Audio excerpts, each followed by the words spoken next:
Welcome to another episode of My Weird Prompts, an AI-generated podcast featuring the random prompts of Daniel Rosehill as answered by a revolving cast of friendly AI characters. Join us for deep dives into AI, technology, and whatever other random thing Daniel finds fascinating today. Subscribe on Spotify or your favorite podcatcher. Now, today's episode. This episode was generated using artificial intelligence. Please verify facts. Hi, Herman and Corin. So I've been living in Israel for quite a bit of time, as you know, but I'm originally from Ireland, and I'd love to chat today about a fascinating concept in linguistics, especially as we're seeing our little person Ezra begin the process of exploring language. I think he's more at the kind of advanced babbling stage. His babbling is changing, yet to really form intelligible articulations, but he's trying, the little guy. He's progressing in his own way, and the process by which immigrants, and Israel is such a melting pot of English speaking immigrants from all over the world. Ireland is certainly a very small minority in that mix, but you have a lot of Americans, Canadians, as well as people from Australia, different parts of the English-speaking world. And I've always been interested by the process by which people's English changes over time, and especially the more time and the more integrated they become into Israeli society and the better their command of their second language, Hebrew, becomes. I remember when I was fresh off the boat, as it were, being kind of confused by some of the things I would hear even English speakers say, but I was hearing mostly in Hebrew. And these were what I call Israelisms. They're not wrong per se in their use of English, but they use English words in a way that is kind of slightly different and confusing. The word relevant does a huge amount of heavy lifting in Israeli society. It's called in Hebrew relevanti. As you can tell, it's a pretty much direct clone from English. And I think when I was applying for my first jobs here, and I sometimes would get a quick reply on email saying "ze relevanti" or "ze dein relevanti," and which means, is it still relevant? And I was actually genuinely confused. I mean, I thought, is it relevant? Is the job is it relevant? Am I still interested? I genuinely wasn't sure what they were asking. Another one you'll hear all the time is or. There's a pattern in Hebrew by which if you have, I'll either do this or I'll do that. Either we'll go to Tel Aviv or we'll go to Jerusalem. And the way that is articulated in Hebrew is, instead of that, it's an or pattern. So when Israelis learn English, you'll commonly hear them say, or we'll go to Tel Aviv or we'll go to Jerusalem. And it sounds wrong, and it is kind of wrong. But eventually, there's a process by which people just stop resisting and just kind of go with the flow. And you too, even though your native language is in English, start saying or, and you go back to your home country to visit family, and people look at you like you're some kind of weird in-between hybrid between, and you kind of are in a sense. It creates eventually these fascinating linguistic half-lives that people are stuck in the middle ground between full command of Hebrew, and they've had a slight loss of their proficiency in English. But one thing that fascinates me is that this process reaches a natural climax. Like there's a degree to which one can lose proficiency in their first language. But I don't even think, I think we have to distinguish between these two phenomenon, which on the one hand is the second language kind of, I wouldn't say polluting, it's the wrong word, but changing the way you use your first language, which is pretty interesting, but probably seen mostly in places where English is commonly spoken among the local population. But the second one is what you might call true linguistic attrition, by which people, as they learn more Hebrew, genuinely start either, I think it, from my field observations, mostly seen as a contraction of vocabulary. Much as my vocab in Hebrew is terribly narrow, and I think probably my main objective in language learning is to widen that at the moment. But you see English speakers who, maybe because they don't speak English all the time anymore, they resort to using words. It's kind of the mirror situation of what I find myself in Hebrew, where You know there's a better adjective, there's a more descriptive word, but you just have the basic ones. Your toolbox almost, you lose some tools. I'd love to chat about this phenomenon, Herman and Corin, and about the real thing that's puzzled me, which is why there is this kind of stop to it, because I've yet to meet someone who really forgot their native language, by which I mean, it, excluding maybe neurological causes or processes like that, which is very different. People who genuinely were in a country so long that they actually either forgot how to speak their mother tongue or forgot how to they had a significant enough regression that it was actually hard to hold a conversation with them because they couldn't form sentences or they had forgotten grammatical structure. So I'd love to know, Herman and Corn, a little bit more about this fascinating phenomenon of linguistic attrition. Why is it that the mother tongue that one learns seems to have this lifelong imprint on your brain, unlike second languages? And is that the case? I mean, if you have, you have a lot of people who acquire a second language fairly early in life. You might have someone who speaks English and Dutch. I lived in The Hague for a year when I was young, but I unfortunately went to a British English-speaking school. But let's say I hadn't, and I was a very strange person from Ireland who spoke English and Dutch, but Dutch was a second language. Is there a chance that after moving to Israel, the Dutch would go? Really curious how it works. Let's talk about linguistic attrition in today's episode of My Word Prompts. You know, Herman, I was thinking about how we speak. Not just the words we choose, but the actual rhythm, the cadence, the underlying architecture of it all. Have you ever noticed that when you spend enough time with someone, you start to borrow their vocal tics, you start to mirror their pauses, or adopt their specific way of emphasizing certain syllables? It is almost like a social contagion, but for syntax. Oh, absolutely, Corn. It is a well-documented phenomenon called linguistic mirroring, or more broadly, communication accommodation theory. It was pioneered by Howard Giles back in the 1970s. The idea is that we subconsciously adjust our speech to minimize the social distance between ourselves and the person we are talking to. It is a very real, very human thing. But what is even more fascinating, and what we are diving into today, is when that mirroring happens not just between two people, but across entire languages. Herman Poppleberry, at your service, and I have been diving into some really dense, really interesting research on this lately. It is a field that is constantly evolving, especially as our world becomes more interconnected. It is perfect timing because Daniel's prompt today is about exactly that. Daniel is a long-time listener who has been living in Israel for a while now, and he is noticing something unsettling. He is noticing that his native English, the language he grew up with, his first language, is starting to shift.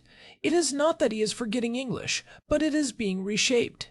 He is picking up Hebrew structures, even when he is speaking English to other native English speakers. He mentioned things like saying or instead of either or using the word relevant in ways that make perfect sense in a Hebrew context, but sound just a little bit off in standard English. That is such a classic textbook example of what linguists call linguistic attrition, specifically first language attrition. It is this fascinating, sometimes distressing process where your primary language starts to erode or change because of the constant, high-pressure influence of a second language. It is not a sign of cognitive decline or that you are losing your intelligence. It is more about the fact that these two languages are starting to compete for space in the same mental real estate. Your brain is a finite resource, and when you are immersed in a second language, that language starts to demand more resources, often at the expense of the first. Right, and Daniel's question really gets to the heart of the mystery. He was asking why the mother tongue seems to have this lifelong, indelible imprint.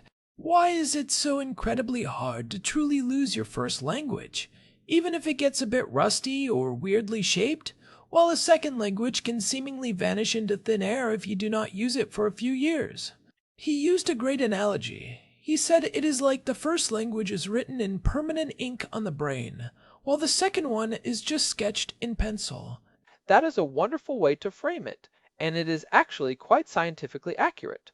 The answer really lies in the way our brains are wired during those very early, critical years of development. We have talked about brain plasticity on the show before, but the linguistic aspect is truly unique. When you are a child, from birth until roughly puberty, your brain is in a state of hyperplasticity. You are not just learning a list of words, you are building the actual neural architecture for language itself. You are laying down the foundational tracks that every other thought will eventually run on. So, it is not just about memorizing a vocabulary list or learning where the verbs go. You are setting the fundamental rules for how thoughts are structured and how reality is categorized. Exactly. There is a concept called the critical period hypothesis, which was famously championed by Eric Linneberg in the 1960s. It suggests that there is a biological window where the brain is uniquely suited to acquiring a first language. During this window, the language you are exposed to becomes deeply integrated into your cognitive framework. It is not just a tool you use, it is part of how you perceive the world. By the time you reach adulthood and that window closes, those neural pathways are so well established, so heavily myelinated, which is the brain's way of insulating and strengthening connections, that they are incredibly resilient. They are the bedrock. But Daniel is noticing that even that bedrock is being moved. He gave the example of the word relevant. In Hebrew, the word relevanti is used much more broadly than we use relevant in English. If an Israeli asks, "Is it relevant?" they might mean, "Are you still interested, or is the job still open? Or is this still a possibility?" Daniel finds himself using the English word relevant in those specific Hebrew ways. Is that still considered attrition if he is still technically speaking English? Yes, that is a specific subtype called interlanguage attrition or semantic extinction. It is not that the word relevant has been deleted from his brain. It is that the semantic boundaries of the word, the container of meaning that the word holds, has been stretched to match the Hebrew container. Think of it like a river that has been flowing in one direction for 20 years. That is his native English. If you suddenly start pumping a massive amount of water in from a different angle, that is the Hebrew immersion. The original riverbed is still there, but the current starts to swirl, the banks start to erode, and the water starts to flow into new channels. The river is still the same river, but its behavior has changed. That is a vivid image. So, the first language provides the bed, but the second language can change the flow. But Daniel also asked a really provocative question about the total loss of a language. He mentioned his time in the Netherlands as a kid, where he was exposed to Dutch but went to an English-speaking school. He was wondering, if he had learned Dutch fluently back then and then moved away, could that language have just evaporated? Can a second language actually be deleted? The short answer is yes, absolutely. Second language loss is much more common and much more total than first language attrition. If you learn a language after that critical period has closed, it is often stored differently in the brain. It does not have that same foundational architectural status. Research shows that without constant reinforcement, the neural connections for a second language can weaken to the point where they are essentially inaccessible. It is like a path in the woods that nobody walks on anymore. Eventually, the brush grows over, the trees fall, and the path is gone. You might know a path was there, but you can no longer find your way through.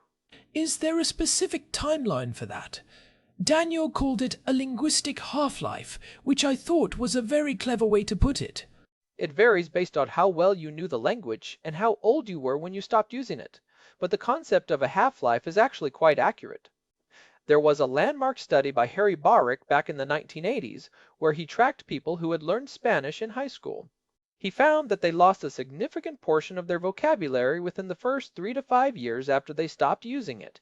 It was a steep drop-off, but then, interestingly, the loss leveled off. He coined the term permastore to describe the knowledge that remains. Whatever they still knew after 5 years, they tended to remember for the next 25 years. So there is a core that stays? A little survival kit of Spanish? A very small core, yes. But for a second language learned in adulthood, that core might only be a few hundred words and basic sentence structures. For a first language, the core is almost everything. Even people who have been isolated from their native language for 40 or 50 years can usually regain fluency relatively quickly if they are re-immersed. The pathways are dormant, not dead. They're like old rusty pipes. Once you turn the water back on, they might leak a bit at first, but the structure is there. For a second language, the pipes might have been dismantled entirely. That brings up an interesting point about Daniel's son, Ezra. Daniel mentioned that Ezra is at the advanced babbling stage. He is literally in the middle of that critical period right now. If Daniel is speaking this hybrid English, Hebrew at home, this Hebrish, what does that do to Ezra's first language development? Is he learning a broken language? That is where it gets really cool, and it is something parents often worry about unnecessarily. Ezra isn't experiencing attrition, he is experiencing acquisition. To his developing brain, there is no such thing as a pure language or a hybrid language. He is just learning the language of his environment. If his environment uses the or structure and uses the word relevant in a broad way, his brain will treat that as the standard. He is building his neural architecture based on the input he receives. He will grow up with a very specific, unique linguistic identity that perfectly reflects his bilingual reality. He is not learning English with Hebrew mistakes. He is learning the dialect of his community. It makes me think about the melting pot aspect Daniel mentioned. Israel is a fascinating case study because it is full of immigrants from all over the world. If you have thousands of people all experiencing this same kind of attrition, whether native English or Russian or French is being shaped by the dominant Hebrew culture, you eventually get a new dialect. You get a communal shift. Precisely. That is exactly how languages evolve over centuries. We tend to think of languages like English or French as these static museum piece things, but they are living organisms. They are constantly rubbing up against each other, exchanging parts and merging. English itself is a prime example. It is basically 3 or 4 languages in a trench coat. Old English, Old Norse, Norman French, and Latin, all of which influenced each other through centuries of contact and, frankly, linguistic attrition. The pure English we think we are protecting is actually the result of 1,000 years of people messing up their original languages. I want to go back to the idea of losing a second language entirely. You said it can be total. But what about cases where someone learns a second language very early, maybe at age 5 or 6, and then moves away? Is that still a second language, or does it count as a second first language? Linguists call that a heritage language, and this is where the science gets a bit tragic. If you move away from a language before that critical period is fully closed, say at age 7 or 8, you can actually lose your first language almost entirely. There are documented cases of international adoptees who completely forget their birth language within just a few years of moving to a new country. In those cases, the brain is still so plastic, so focused on efficiency, that it just overwrites the old system with the new one. It is not just attrition, it is a total replacement. The brain decides the old information is no longer useful for survival in the new environment, and clears the cache to make room for the new operating system.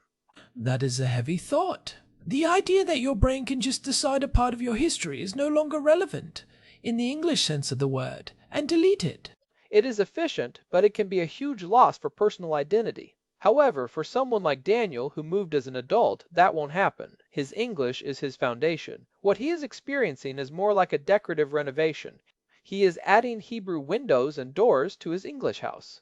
He might change the layout of the kitchen to match the Hebrew style, but the foundation and the frame are Irish English. It might look a bit different to people back home, but the structure is solid. He mentioned that when he goes back to visit family, people look at him like he is a weird hybrid.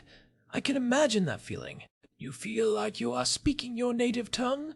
You feel like you are being perfectly clear, but everyone else can hear the ghosts of another language in your sentences. They hear a rhythm that shouldn't be there. That is a known phenomenon called the foreign accent in the native tongue. It is one of the most fascinating aspects of attrition. It is not just about the words or the grammar, it is about the prosody, the intonation, the stress patterns, the music of the language. Hebrew has a very different rhythmic structure than English. English is stress-timed, meaning we linger on stressed syllables and crunch the unstressed ones. Hebrew is more syllable-timed. If Daniel starts adopting that Hebrew rhythm, his English will sound foreign to a native speaker in Dublin, even if every single word he uses is technically English. It is like he is playing an English song, but with a Hebrew beat. The notes are the same, but the groove is different. That is a perfect analogy. And because language is so deeply tied to our sense of self and our sense of belonging, it can be really disorienting. You feel like you are losing a piece of yourself, or at least that the piece of yourself you present to the world is changing without your permission. You go home and you feel like an outsider in your own skin because your operating system has been patched with foreign code. So, what can someone do if they want to fight this? If Daniel wants to keep his English pure, is that even possible once you are fully integrated into another culture? Or is the Hebrish inevitable? It is very difficult to fight it entirely because it is a subconscious process. To maintain a pure version of your first language while living in a second language environment, you have to be incredibly intentional. You need what linguists call high quality diverse input. That means you can't just talk to other English speakers in Israel because they are all experiencing the same attrition. You will all just reinforce each other's new habits. You need to read complex literature, listen to podcasts from your home country like this one, Daniel, and have deep, long conversations with people who are still immersed in the original environment. You have to create a linguistic bubble. Exactly. But there is also a school of thought that says, why fight it? This hybridity is actually a sign of successful integration. It means your brain is successfully navigating two different worlds at once. There is a massive cognitive benefit to this. Bilinguals, even those experiencing attrition, often show better executive function. They are better at task switching and ignoring distractions. There is even research suggesting that this constant mental weightlifting can delay the onset of dementia symptoms by 4 to 5 years. That is a huge upside.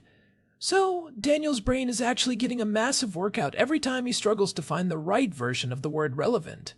A massive workout. Every time he speaks, his brain has to actively suppress the Hebrew word to let the English one out, or vice versa. That inhibitory control is like doing sets of heavy squats for your prefrontal cortex. It is exhausting, which is why people often feel brain fry after a day of switching languages, but it makes the brain more resilient in the long run. I want to dig deeper into this idea of the lifelong imprint. You mentioned the neural architecture. Is there a specific part of the brain where the first language lives? Is it like a hard drive in the back of the head? It is not quite that localized, but generally, language is processed in the left hemisphere for most people, specifically in areas like Broca's area, which handles speech production, and Wernicke's area, which handles comprehension. But research using functional MRI scans has shown something really striking. When a native speaker uses their first language, the brain is incredibly efficient. It uses very specific, localized pathways. It is like a well-worn commuter route. But when that same person uses a second language they learned later in life, the brain lights up much more broadly. It is recruiting more areas, working harder, and burning more energy to achieve the same result. It is like the difference between a professional athlete performing a move they have done a million times and a beginner trying to copy it. The professional is fluid and efficient. The beginner is using every muscle in their body and still looks a bit stiff. Exactly. And because those first language pathways are so efficient and so deeply etched during that childhood window of plasticity, they never really go away. They are the default setting. Even if you cover them with a bit of dust, the second language, the needle can still find the groove if you clean it off. This is why Daniel feels like he can't lose his English. His brain literally doesn't know how to think without those English structures. They are the scaffolding for his entire consciousness. To lose English entirely, he would almost have to lose his sense of self. That brings us back to the second language question. If the second language is just a layer of dust or a temporary structure built on top of the scaffolding, then yeah, it makes sense that it can be wiped away completely. If it never became part of the fundamental architecture, the brain doesn't need it to function. Precisely. This is why people who study a language for years in school and then never use it can find themselves unable to even order a coffee in that language 5 years later. The brain is a master of efficiency. It is a use it or lose it system. If a set of neural connections isn't being used to help you survive or communicate in your daily life, the brain will eventually prune them to save energy. It is biological housekeeping. But with the first language, you are always using it, even if you aren't speaking it out loud. You are thinking in it, right? For the most part, yes. Most long-term immigrants report that they still think or dream in their native language for a very long time. Although, as attrition sets in, even the inner monologue can start to shift. That is when you know the second language has really taken root. When you start stubbing your toe and shouting an expletive in the new language instead of the old one. Or when you start doing mental math in the second language. I wonder if that is happening to Daniel yet. Daniel, if you are listening, let us know if your internal expletives have shifted to Hebrew. That feels like a major milestone. That is usually the final frontier. But let's talk about the practical side of his examples for a second because they are so specific. The or example is a classic case of syntactic interference. In Hebrew, the structure for either or is often just repeating the word for or, o, o, o, o, o, o. So, Onilesh Lakan, Onilesh Lasham literally translates to, or we go here, or we go there. In English, that sounds wrong because our brains are primed to expect the word either to set up the binary choice. But if Daniel hears that Hebrew version 10,000 times a year, his brain starts to realize that the word either is actually redundant. It is extra work. And as we established, the brain loves to cut corners. So it's not just that he's forgetting the word either. His brain is actually optimizing his English to match the logic of the environment he lives in. He is becoming a more efficient communicator for the world he actually inhabits. Exactly. It is a logical optimization. If everyone around you understands the or structure, why bother with the extra syllable and the complex grammar of either? The problem, of course, is when you leave that specific environment and go back to one where that optimization is seen as an error. It is like having a specific power adapter for one country. It works perfectly there. It is actually better than the universal one, but you are in trouble when you try to plug it in back home. That is a great analogy. You are optimized for a specific local environment, but that makes you less compatible with the global one. It is the price of integration. It really is. And I think it is important to address the emotional side of this. Daniel sounded a bit wistful about it, especially when talking about his son Ezra. There is a sense of loss, isn't there? Even if it is just a few words or a bit of grammar, it feels like a betrayal of your roots. There is. It is called linguistic insecurity. You start to doubt your own mastery of the one thing that is supposed to be yours by birthright. You feel like a stranger in your own language. But I think it is important to reframe it, like you said earlier. Instead of seeing it as a loss of English, you can see it as the birth of a new, more complex identity. Daniel isn't just an English speaker anymore. He is a bridge. I love that. And it is something that millions of people around the world are going through right now.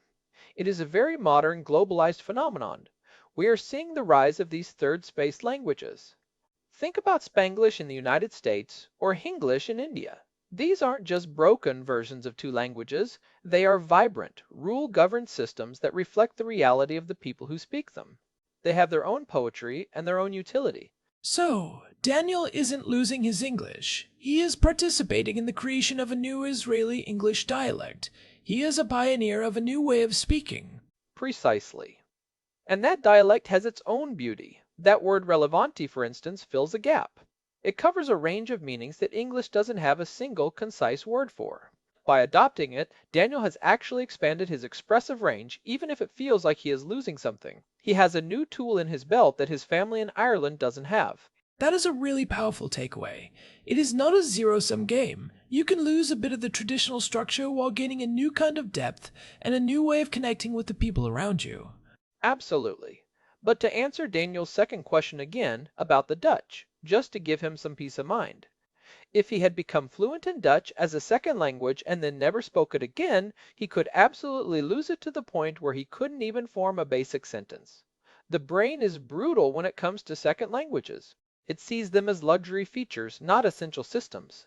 If the budget gets tight, meaning, if you aren't using the language, those features are the first to go. Is there any way to get them back faster, though? If he decided to move back to the Netherlands tomorrow, would his previous knowledge help him relearn it faster than a total beginner? Or is he starting from zero? Oh, he would definitely have an advantage. This is the concept of savings in relearning, which was first studied by Hermann Ebbinghaus in the late 19th century. Even if you think you have forgotten everything, the neural pathways are often still there in a very faint, ghostly way. They are dormant. You will relearn the vocabulary and grammar much, much faster than someone who has never been exposed to it. It is like a path in the woods that has been overgrown with weeds. You can't see it, but the ground is still packed down underneath. It is much easier to clear those weeds than to hack a brand new path through the dense brush. That is encouraging. So nothing is ever truly 100% gone, even if it feels that way when you are trying to remember the word for bicycle in Dutch. In the brain, almost nothing is ever truly deleted. It is just moved to deep storage. But the first language, that is not in deep storage. That is the operating system. You can't delete the operating system without crashing the whole computer. I think Daniel can rest easy knowing his English operating system is safe. It might have a few Hebrew plugins installed now, and the interface might look a little different, but the core code is still there. Exactly. And those plugins are actually making the system more versatile and more powerful. He should embrace the Hebrish. It is a sign of a life well lived and a brain that is working hard to bridge two different worlds. This has been such a deep dive, Herman. I feel like I understand my own speech patterns better now. It makes me want to pay more attention to the little tics I have picked up from you over the years. I think I've started using the word fascinating about 10 times more often since we started this show. Oh, I am sure there are many, and I have definitely picked up some of your thoughtful pauses. That is the beauty of it. Language is a social act. It is meant to be shared, and in the sharing, it is meant to be changed. Well, before we wrap up, I want to remind everyone that if you are enjoying these deep dives into the weird and wonderful prompts Daniel and others send us, we would really appreciate it if you could leave us a review on your favorite podcast app. Whether it is Spotify or Apple Podcasts, those ratings really help other people find the show and join our weird little community. It really does make a huge difference. We love seeing the community grow and hearing how these topics resonate with your own lives. And if you want to get in touch, you can always find us at our website, myweirdprompts.com.